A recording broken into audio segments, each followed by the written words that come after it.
بسم اللہ الرحمن الرحیم۔ حکایت ہے کہ بعض سلف ایک وقت تکیہ لگا کر سوئے۔ ایک شخص نے خواب میں آ کر کہا، کہو۔ پوچھا، کیا کہوں؟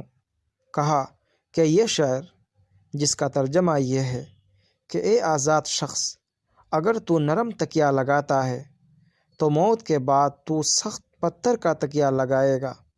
زندگی میں اپنے لیے نیکی حاصل کر لے، ورنہ کل کو بہت شرمندہ ہوگا۔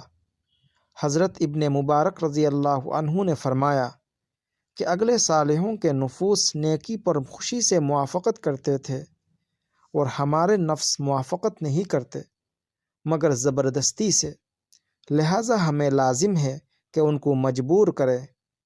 بعض سلف فرماتے ہیں، اے ابن آدم، اگر تو یہ چاہتا ہے کہ نیکی ہمیشہ نشاط ہی کے ساتھ کیا کرے تو یہ نفس تو رنج و غم اور فتور کے زیادہ قریب ہے۔ ہمیشہ اس کو نشاط نہیں ہو سکتا، لیکن مومن وہ ہے جو نفس پر تشدد کرے اور عہد پورا کرے اور رات دن اللہ تعالیٰ کو پکارے۔ واللہ، مومن ہمیشہ ربنا ربنا ربنا کہتے رہتے ہیں، ظاہر میں بھی اور پوشیدگی میں بھی، حتیٰ کہ ان کی دعا قبول ہوتی ہے۔ اور شیخ ابو الربیع مالکی رضی اللہ عنہ فرماتے ہیں کہ اللہ تعالیٰ کی طرف لنگڑے پن کے زمانہ میں شکستگی کی حالت میں بھی چلو، اور صحت کا انتظار نہ کرو، کیونکہ صحت کا انتظار بیہودگی ہے۔